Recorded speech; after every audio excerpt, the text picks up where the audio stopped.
UPSC has not mentioned the details of the syllabus, that which topics have to be read within it. So all these topics, अब देखिए first part of strategy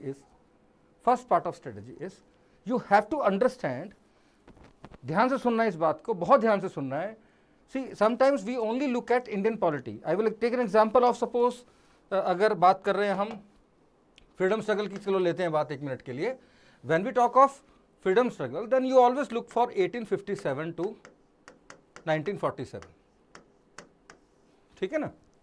Now see, our approach is to see this thing as totality. Our approach is to look this thing as totality. जो हम देखते हैं, जो generally बच्चे करते हैं कि यार ठीक है फ्रीडम स्ट्रगल तैयार करना, so they will catch up any book, है ना. कोई सिविल सर्विसेज की प्रिपरेशन करने वाला होगा तो ही will access suppose Rajiv where's book और मे बी अपना any other book, there are so many books, है ना. आप वो बुक पकड़ लोगे अगर आपने सिविल सर्विसेज की तैयारी करी. अगर आपने नहीं करी तो you will take some easier book, maybe some guide you will take कि ठीक है this is a 100-pager book on Indian freedom struggle, so I will read this. So here this problem lies, here the strategy goes heavier. Because once you take this a book, आप एक किताब ले लेते हो, then you are preparing Indian freedom struggle as a whole. Now where is the exam in it? Where is APFC या EPFO exam in it?